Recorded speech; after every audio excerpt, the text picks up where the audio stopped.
Señorías, intentaré ser breve y claro, pero creo que el parlamentarismo va de escucharnos y de contestarnos, de debatir. Para mí es muy importante y por ello creo que hay varias previas que hacer en torno a las intervenciones de la derecha y la ultraderecha. Ha habido algo que ha dicho el señor Feijóo. Todo vuelve, yo ya sé que todo vuelve, las sombreras, los pantalones acampanados, que ustedes hablan de Venezuela, las modas siempre vuelven. Me pregunto por qué. Me pregunto por qué ustedes ahora de repente, de una forma muy coordinada, vuelven a hablar de Venezuela. Y seguramente en breve lo sabremos. Y no será muy limpio. Pero usted ha dicho, señor Feijóo, que el Gobierno, el presidente, la posición del presidente en torno al genocidio del señor de la guerra, el criminal de guerra, Netanyahu, lo digo claramente, ha supuesto un conflicto diplomático con Israel y que incluso el Gobierno es amigo de Hamás. Yo tengo memoria y Israel, entre sus muchas barbaridades declarativas, no solamente de guerra, también declarativas, dijo allá por el año 2014, seguro que les suena, que el Parlamento gallego, usted era presidente, de hecho tenía mayoría absoluta, no ha dejado de tenerla, que el Parlamento gallego era uno de los principales enemigos del pueblo de Israel. Y ahí tuvieron un problemón bastante importante hasta el punto que usted tuvo que salir. Fue a raíz de una declaración en la que, gracias evidentemente a su apoyo, porque tiene mayoría absoluta, pedían algo tan sencillo como que Israel dejara de ocupar territorio palestino de forma ilegal. Y aquello supuso un problema diplomático bastante importante. Para mí era pura decencia. Es extraño que el Partido Popular se apuntara, por lo que sea, se apuntó. Israel les calificó como uno de los principales, leo literalmente, enemigos del pueblo de Israel, de los peores y más extremistas enemigos del pueblo de Israel. Seguramente lo recuerda. Y a nadie se le ocurrió decir que usted había perjudicado a su país. Creo que deberían ser un poco más responsables, porque el presidente del Gobierno, el Gobierno de este país, no ha sido tampoco muy valiente. No ha sido muy valiente. Ha dicho simplemente que es una salvajada lo que está haciendo Israel. Pero es que lo dicen incluso los mayores señores de la guerra de la historia, como por ejemplo Estados Unidos. Usted imagínase ser más papista que el Papa. Usted está siendo aún más generoso con Israel que alguien como Biden, que le está pidiendo que cuanto menos mate un poquito mejor. Así que me preocupa, siendo ustedes el principal partido de la oposición. Y usted habla también de la relación del Gobierno con el independentismo, las cesiones con el independentismo. Yo se lo vuelvo a decir. Usted no pactó y de momento no pacta con la derecha catalana independentista porque Vox no se lo permite. Pero llegará. Pero llegará. Y habla de programas de televisión española. Bueno, todo el mundo sabe que si fuera por ustedes, el telediario lo presentaría Cárdenas y Palomotos, así que no voy a entrar en más detalles. Señor Abascal, hora de desayunar no está, pero bueno, si se lo pueden pasar sus compañeros. Muy en la línea de lo que ha comentado el señor Errejón, ustedes hablan de acciones salvajes y bárbaras, el hecho de que el presidente del Gobierno dignifique los restos de un montón, centenares de miles de republicanos y republicanas asesinadas durante la dictadura. Aquello no fue una guerra fratricida entre hermanos, aquello fue un golpe de Estado fascista. Aquello fueron fascistas asesinando a expuertas a civiles. Y que el presidente del Gobierno, este Gobierno, tarde y mal, intente dignificar esos restos, 90 años después. La salvajada es tener durante 90 años a la gente en cunetas. Entre ellos, a uno de los mejores escritores, poetas de la historia, como Lorca. Una vergüenza.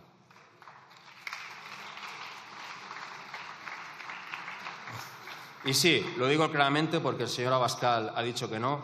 A mí me parece vergonzoso lo que hizo el Gobierno, las dos partes de este Gobierno con el Sáhara. Me parece vergonzoso. Y algún día seguro sabremos por qué.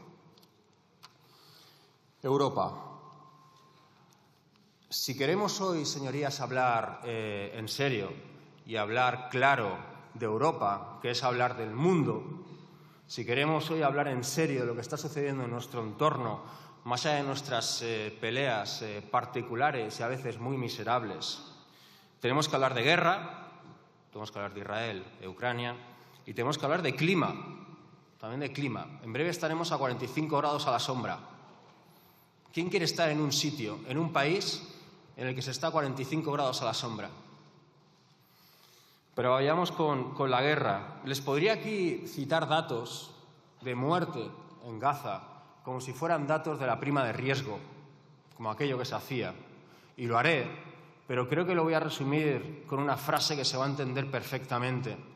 Lo que está sucediendo en Palestina, lo que está sucediendo en Gaza, se puede resumir en una frase. Gaza es el coto privado de caza de Israel frente a los ojos del mundo. Y ni siquiera aquellos que por idiotas, lo digo claramente, por idiotas o porque cobran, aquellos que callaban o que lo defendían, por idiotas o porque callaban o porque cobraban, ya no lo hacen. Ya no lo hacen. La primera víctima de una guerra no es la verdad, es la compasión. Y hoy en día ya vemos telediarios con niños, niñas asesinados, asesinadas, y lo vemos como si fuera algo normal. Como mucho decimos, ¡jo, qué pena! Pero ya está. Y estamos viendo un país en el que se asesina tanto que las morgues son camiones de helados. Literalmente, porque no quedan. Más de 30.000 personas asesinadas, civiles asesinadas. ¿Ustedes se imaginan que Rusia, en 6 meses, hubiera asesinado a más de 30.000 civiles? ¿Qué hubiera hecho la comunidad internacional? Se lo digo yo, sancionar a Putin, que es lo que se ha hecho. A ver algún día si Putin se pone a sancionar a la Unión Europea, a ver qué pasa. ¿Qué se hizo con Netanyahu? Armarlo. No sancionarlo, armarlo. 100 periodistas asesinados, 196 trabajadores de ONG asesinados, 800 ataques a hospitales. ¿Ustedes se acuerdan cuando los primeros ataques la gente decía, no, seguro que no ha sido Israel? Ya van 800. Y 13.000 niños asesinados. Ojo, 30 de hambre, porque Israel está matando hoy de formas tan diferentes que da para un libro, dará para muchos libros. Y como os ha comentado, 1 millón de personas pasando hambre. Imaginen la barbaridad que estamos viendo, que hasta Estados Unidos le está pidiendo a Netanyahu que mate un poquito mejor. Señor presidente, yo le pido hoy aquí que vaya mucho más allá. Por cierto, está muy bien eso de ahora pedir explicaciones a Netanyahu, un corrupto y genocida, está muy bien. Hubiera estado un poquito mejor que usted hubiera defendido a su ministra, la señora Ione Belarra, cuando, formando parte del Gobierno, denunció sola el genocidio de Israel. Hace ya 6 meses. Y mucha gente cayó o dijo que se pasaba en el Consejo de Ministros o se puso a mirar el móvil. Así que hubiera estado muy bien defenderla. Le pido que vaya más allá, que cese el comercio de armas con Israel, que sigue existiendo. Las armas que vende Israel se prueban sobre las cabezas de niños y niñas de Gaza. Que este país, para su vergüenza eterna, deje de comerciar con Israel en cuanto a armas se refiere.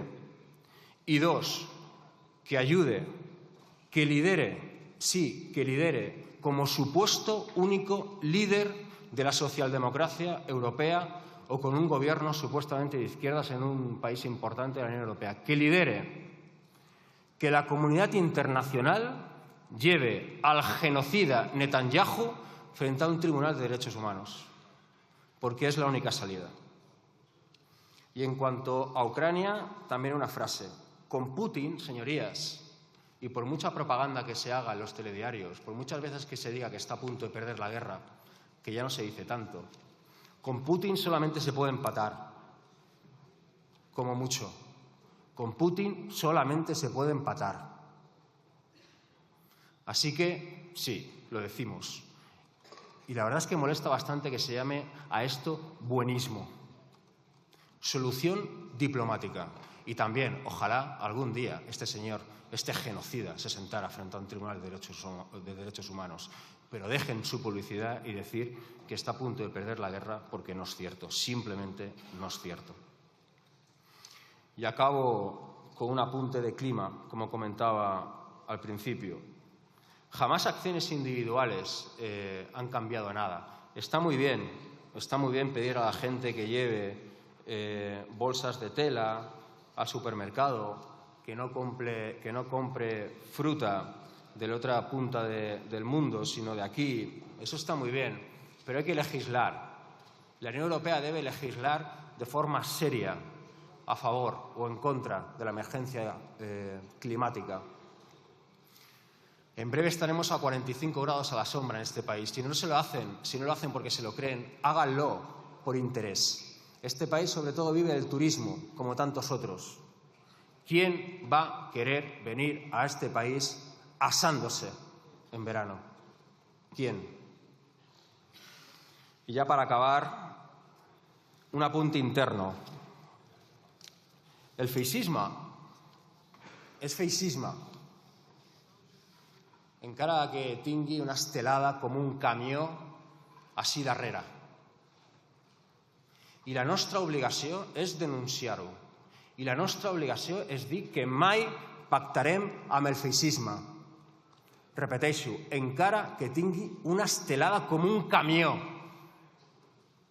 darrere. I dos, unes eleccions, en aquest cas unes eleccions a Catalunya, van sobre què passarà a Catalunya i sobre com governarem o no Catalunya, no sobre el que li passarà a una persona. Per això que algú es posi una sèrie de Netflix o un culebrón d'Antena 3. Moltes gràcies. Muchas gracias, presidenta. Señora Izcorbe, hola, ¿qué tal? La verdad es que no teníamos pensado intervenir, pero le he escuchado y creo que siempre es bueno contestarles para que no haya ningún despistado, despistada que quizá le suene bien lo que dicen. Así que yo tengo alguna pregunta para usted. La primera cae por su propio peso o no. Cuando usted dice que el presidente se ha paseado por el Valle de los Caídos sin respeto o sin el mínimo decoro, ¿a qué se refiere? ¿Por qué? ¿Por qué? ¿Porque sacó a Franco de ahí? Es sabido que a ustedes eso les parece mal, por lo que sea. Porque creen que tiene que haber restos de republicanos y republicanas 40 años más. ¿Por qué? Porque me parece importante que usted diga que el presidente del gobierno se pasea por el Valle de los Caídos sin decoro. ¿Qué significa eso? Porque suena bastante, yo qué sé, fascista. No digo que usted lo sea o que su formación lo sea, pero no sé, ¿lo parece tanto? Siguiente pregunta.